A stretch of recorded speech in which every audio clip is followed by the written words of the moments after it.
दोस्तों, इस संसार में ये तीन लोग ऐसे होते हैं जो कभी अपने नहीं हो सकते। समय चाहे जितना साथ गुजार लो, वे अंत में धोखा ही देते हैं। आज की कथा एक महत्वपूर्ण जीवन शिक्षा लेकर आई है। हमें किन लोगों पर विश्वास करना चाहिए और किन से सावधान रहना चाहिए।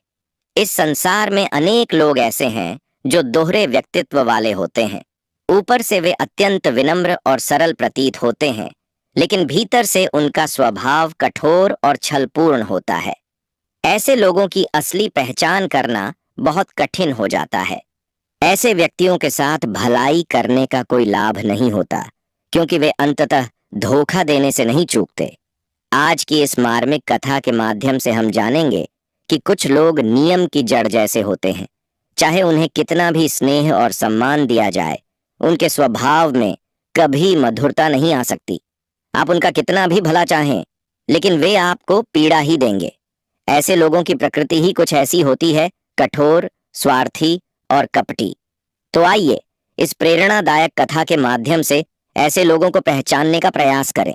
लेकिन आगे बढ़ने से पहले एक विनम्र अनुरोध है कि गरुड़ पुराण के अनुसार यदि कोई कथा या ज्ञान अधूरा छोड़ दिया जाए तो वह पाप कर्म के समान होता है। अतः इस कहानी को अंत तक अवश्य सुनें।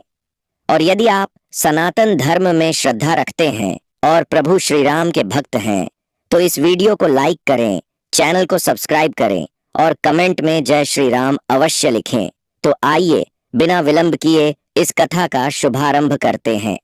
बहुत समय पहले की बात है। एक शक्तिशाली राज्य में एक पराक्रमी और निडर राजा राज करता था। उसकी वीरता की गाथाएं दूर दराज के इलाकों में भी गूंजती थीं। मित्रों, उस राजा के 4 पुत्र थे, सभी अत्यंत सुंदर, बलशाली और शूरवीर। जैसे जैसे वे बड़े हुए, उन्होंने शिक्षा और युद्ध कला में निपुणता हासिल की और अपने पिता के समान ही यशस्वी योद्धा बन गए। वर्षों तक वे अपने पिता के साथ कई युद्धों में सम्मिलित हुए और हर युद्ध में विजय प्राप्त की। यही विजय धीरे धीरे उनमें अहंकार का बीज बोने लगी। कहते हैं ना, जब किसी को किसी गुण पर अभिमान हो जाए तो विवेक का नाश हो जाता है।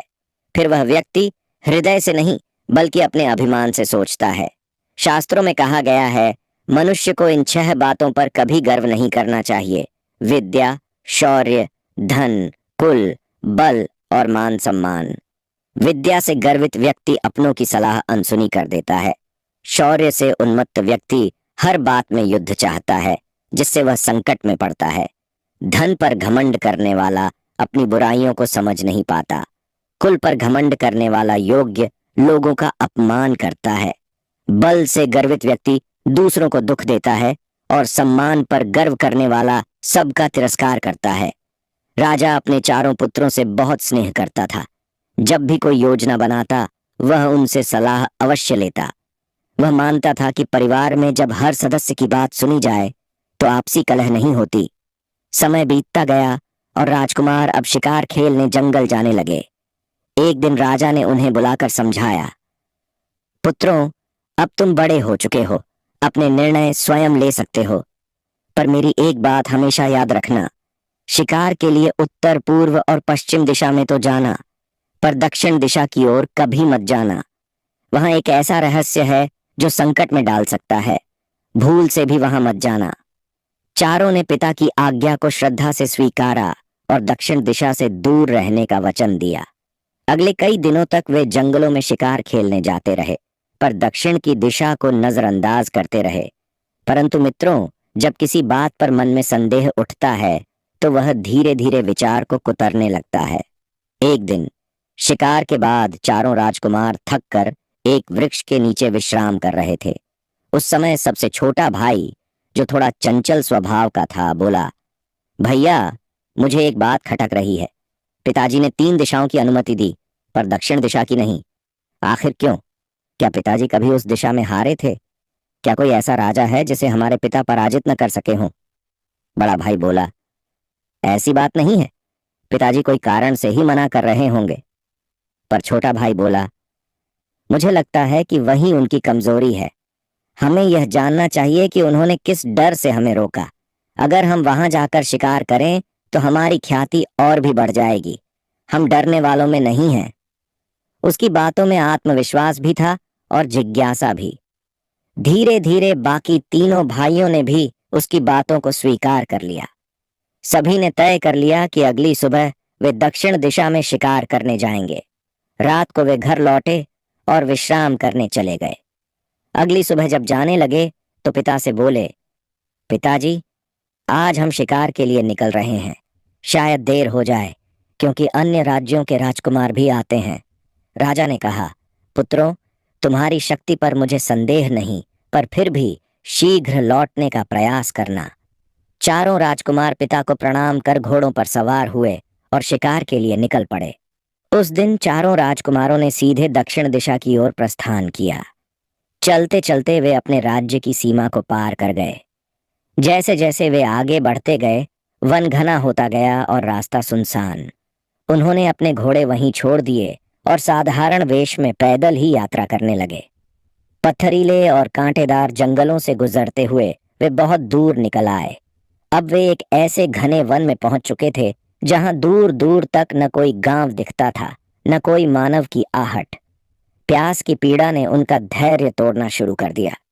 वे एक विशाल वृक्ष की छांव में बैठ गए, परंतु प्यास की पीड़ा बढ़ती ही जा रही थी। जैसे जैसे दिन ढला, अंधकार गहराने लगा। तभी बड़े भाई ने अपने चंचल स्वभाव वाले छोटे भाई से कहा, भैया, इस वृक्ष पर चढ़कर देखो, कहीं कोई गांव या तालाब नजर आता है क्या? हमें पानी न मिला तो जीवन संकट में पड़ सकता है। छोटा भाई तुरंत वृक्ष पर चढ़ गया और चारों ओर ध्यान से देखने लगा। तालाब तो नहीं दिखा, पर दूर एक कच्चा सा घर दिखा जिसमें एक दीपक जल रहा था। उस दीपक की मध्यम लौ अंधेरे में चमक रही थी।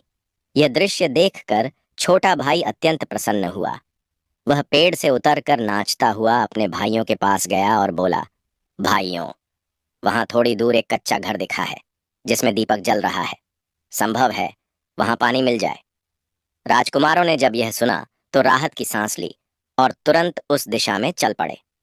कुछ ही देर में वे उस घर के निकट पहुंच गए। घर के बाहर एक कुआं था। उसे देखकर उनकी आंखों में आशा की चमक लौट आई। परंतु जब उन्होंने कुएं में झांका तो देखा, जल तो है पर बहुत गहराई में। पास ही एक बाल्टी रखी थी, परंतु रस्सी नहीं थी। अब जल सामने होते हुए भी वे उसे पा नहीं सकते थे। बड़े भाई ने छोटे से कहा, तुम उस घर में जाओ और पूछो क्या उनके पास कोई रस्सी है।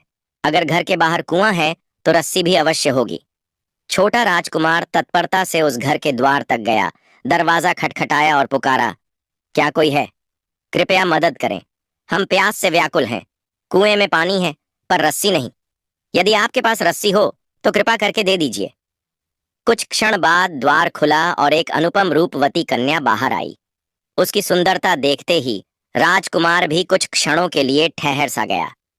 राजकुमार ने हाथ जोड़कर विनम्र स्वर में कहा, हे देवी, हम 4 भाई हैं और अत्यंत प्यासे हैं। यदि आपके पास रस्सी हो तो कृपया दे दीजिए, आप पर बड़ा उपकार होगा। वह कन्या राजकुमार को देखकर मन ही मन मोहित हो गई।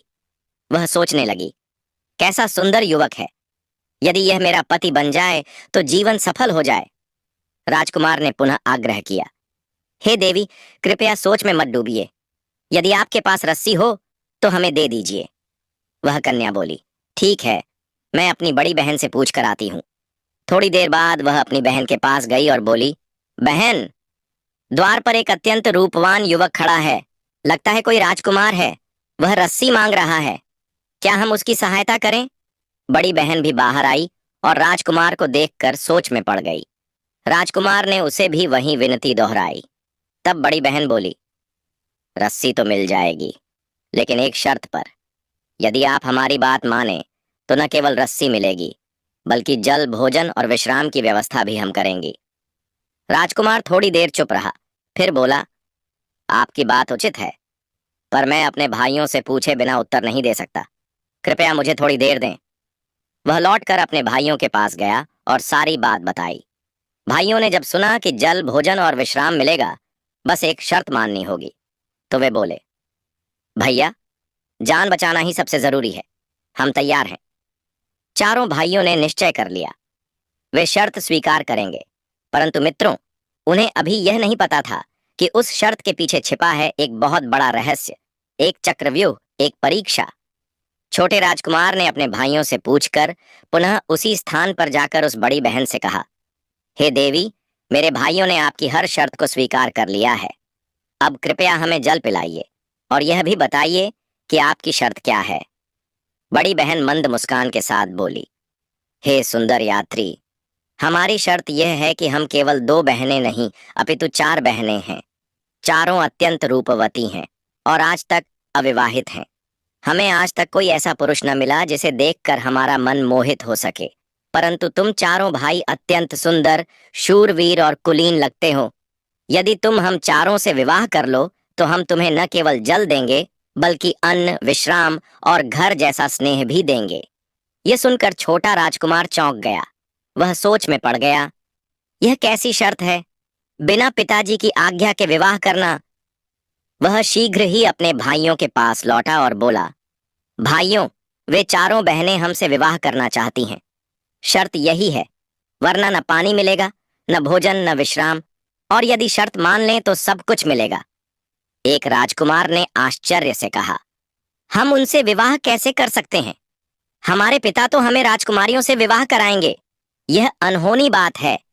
तब बड़े भाई ने गंभीर स्वर में कहा, अरे मूर्खों, अगर हम जीवित न रहे तो विवाह का प्रश्न ही नहीं उठेगा। पहले प्राण बचाओ, फिर भविष्य का विचार करेंगे। और सुनो, हम राजकुमार हैं, एक नहीं 2 विवाह भी कर सकते हैं। आखिरकार जीवन रक्षा की विवशता ने सभी भाइयों को राजी कर दिया। वे चारों लड़कियों से बोले, हमें आपकी शर्त स्वीकार है, कृपा करके हमें जल दें। ये सुनकर चारों बहनों के मुख पर प्रसन्नता की आभा छा गई। वे प्रेम पूर्वक उन्हें जल पिलाने लगीं। फिर उन्होंने कहा, अब शीघ्र भोजन ग्रहण करो, हम विवाह का मंडप सजाने जा रही हैं। चारों राजकुमारों ने जल ग्रहण किया और भोजन भी। जल पीते ही शरीर में चेतना लौटी, परंतु तभी एक राजकुमार के मन में संदेह जागा। हमें जो चाहिए था वह मिल गया, अब क्या सच में विवाह करना उचित होगा? यदि हम इनकार कर दें तो ये हमारा क्या कर लेंगी? उसने उन बहनों से कहा, हे देवियों, विवाह की बात तो हमने संकट की घड़ी में कही थी, परंतु हम चारों एक ही पिता के पुत्र हैं। हम उनकी अनुमति के बिना विवाह नहीं कर सकते। कृपया क्षमा करें। इतना सुनते ही उन चारों लड़कियों ने अपना भयंकर रौद्र रूप धारण कर लिया। उनके नाखून लोहे की तलवार जैसे लंबे हो गए, उनके केश जमीन पर घिसटने लगे और चेहरों पर विकराल क्रोध की लपटें उभर आईं। ऐसा प्रतीत हुआ मानो वे चारों उन्हें जीवित निगल जाएंगी। बड़ा राजकुमार घबरा गया, पर संयमित स्वर में बोला, भाइयों, जैसा ये कहती हैं वैसा ही करो। यह कोई साधारण स्त्रियां नहीं, डायने प्रतीत होती हैं। यदि हमने इनका विरोध किया तो जीवन संकट में पड़ जाएगा। राजकुमार भयभीत होकर बोले, हम विवाह के लिए तैयार हैं, कृपा करके अपना यह रौद्र रूप त्याग दो। डायनों ने पुनः मोहक रूप धारण किया और चारों राजकुमारों का उनसे विवाह हो गया। अब वे चारों डायने बड़े प्रेम से राजकुमारों की सेवा करने लगीं। स्वादिष्ट भोजन, विश्राम और हर प्रकार की सुविधा उन्हें मिलने लगी। राजकुमारों का शरीर हृष्ट पुष्ट हो गया। लेकिन एक दिन तीनों भाइयों ने देखा कि उनका छोटा भाई अत्यंत दुर्बल और काला पड़ चुका है। उसका शरीर सूख कर कांटा हो गया था, आंखों में थकावट और भय झलक रहा था। वे घबरा गए। बड़े भाई ने पूछा, भैया, हम तीनों तो यहाँ सुख से जी रहे हैं, मोटे ताजे हो गए हैं, पर तुम दिन ब दिन सूखते जा रहे हो। ये क्या रहस्य है? क्या तुम्हें कुछ परेशानी है?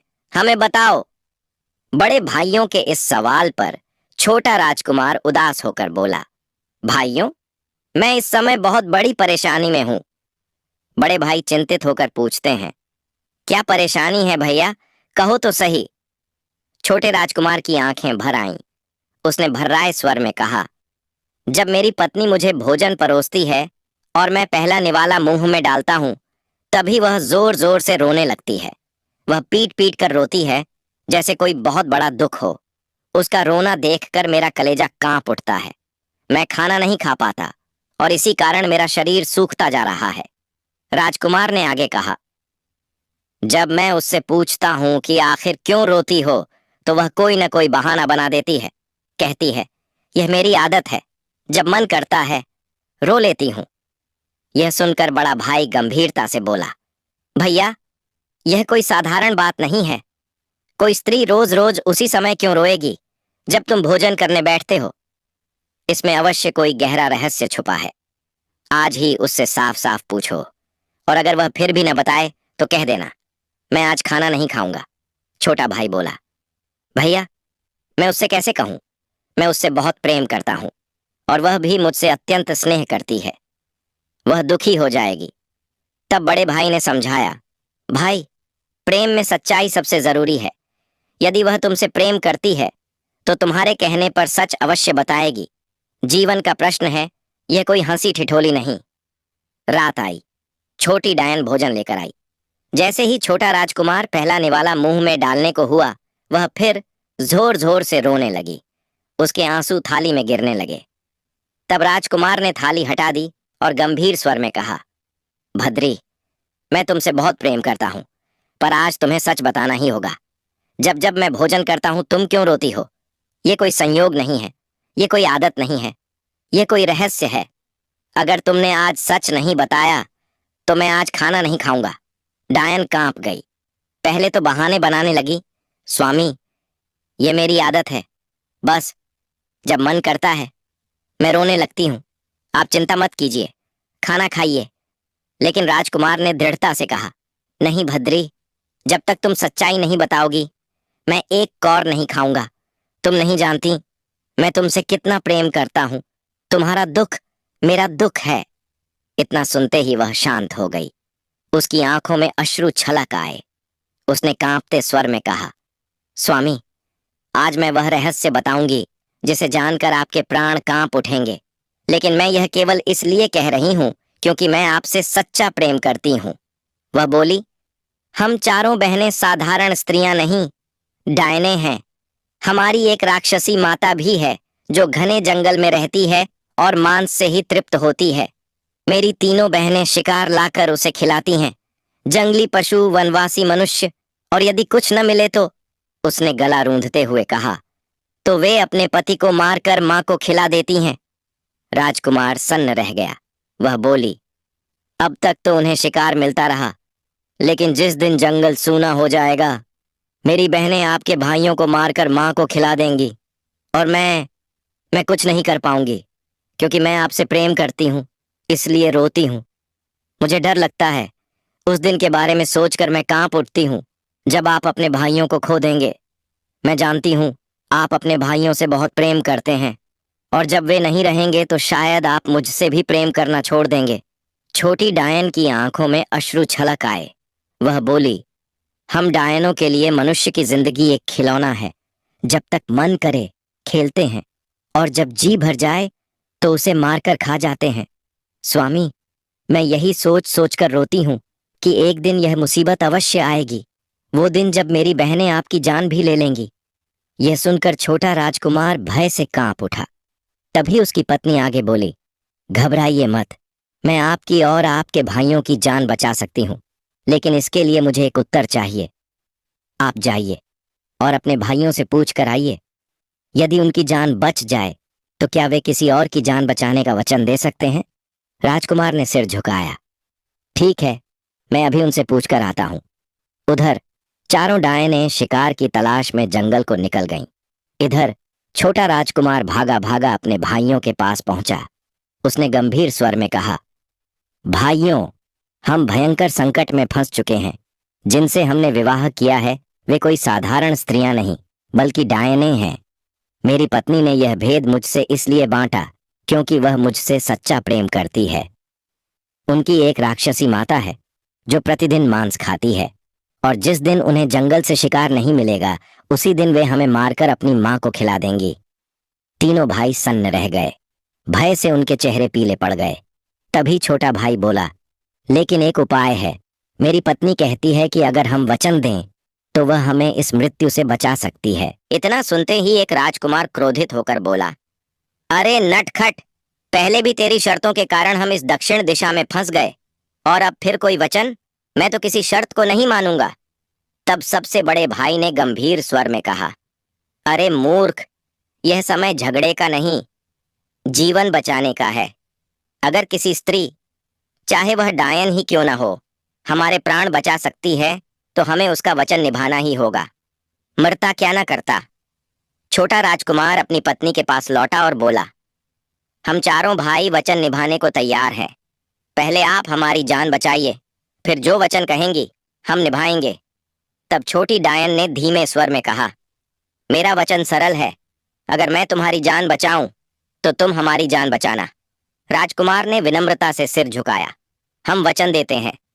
तब डायन ने एक योजना बताई, जाओ जंगल में शिकार खेलने का बहाना बनाओ, अपने शरीर पर तलवार से हल्के जख्म लगाओ, लहूलुहान होकर वापस आओ और अपनी अपनी पत्नियों से कहो कि जंगल में दूसरे राजकुमारों से युद्ध हुआ, उनके घोड़े तेज दौड़ते थे और हमारे धीमे। कहो कि अगली बार विजय चाहिए तो उनके अस्तबल के सबसे तेज घोड़े चाहिए। जब वे घोड़े दे देंगी तब मैं तुम्हें आगे का मार्ग बताऊंगी। राजकुमारों ने वैसा ही किया। वे जंगल गए और तलवार से खुद को हल्के हल्के जख्मी किया, खून से सने शरीरों के साथ लौटे। चारों डायनें उन्हें देख घबरा गईं। हे स्वामी, यह क्या हुआ?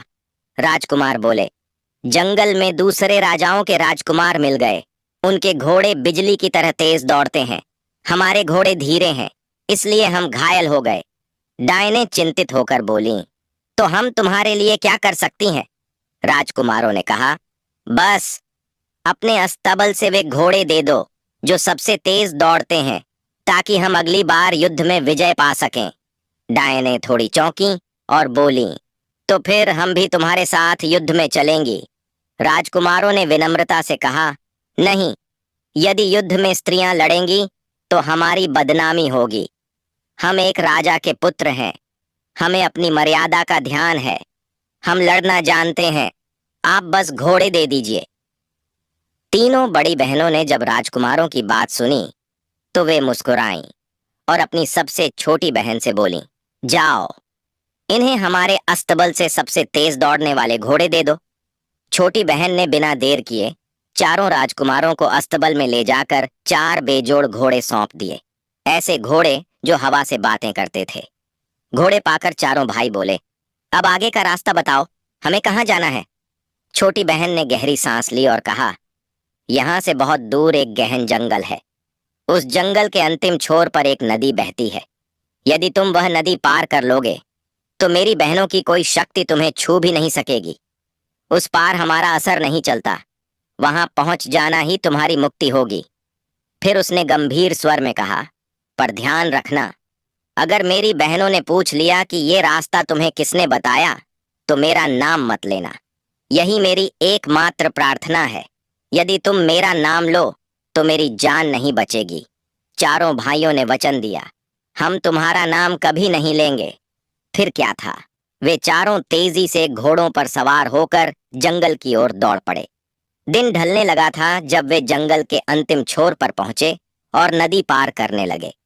उधर जब राजकुमार नहीं लौटे तो तीनों बहनों को चिंता हुई। उन्होंने छोटी बहन से कहा, जाकर देखो, इतने समय हो गया, हमारे प्रिय लौटे क्यों नहीं? छोटी बहन, जिसे पहले से सब कुछ झांक था, बाहर गई।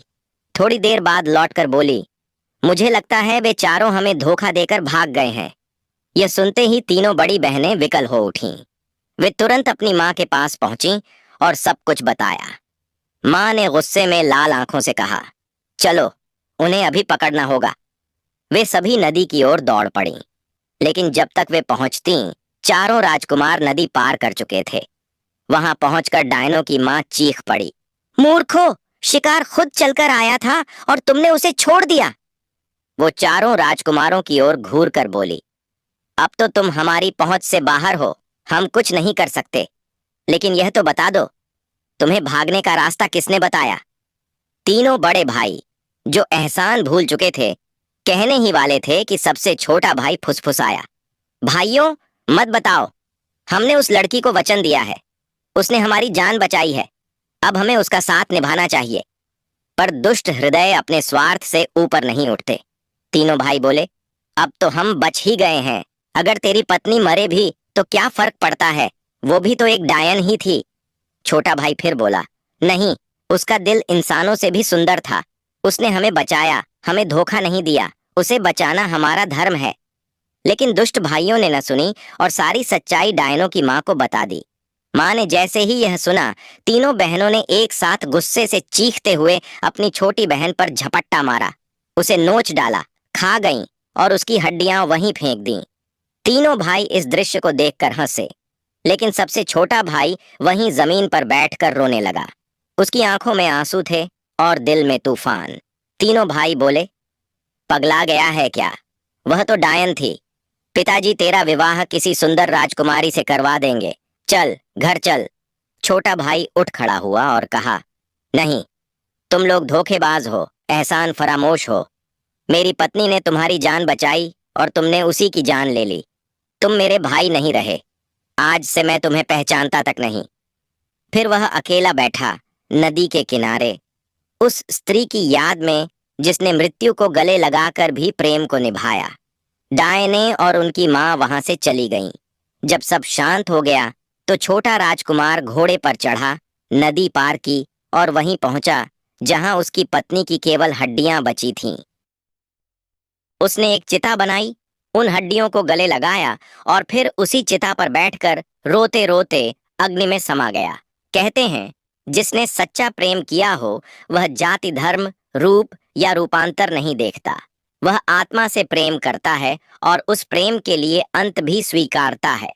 कहते हैं, धरती पर सुमेरु पर्वत सबसे विशाल है, लेकिन मेरी नजरों में वह पर्वत भी हल्का है उस बोझ से जो विश्वासघात करने वालों के पापों से पृथ्वी पर पड़ा है।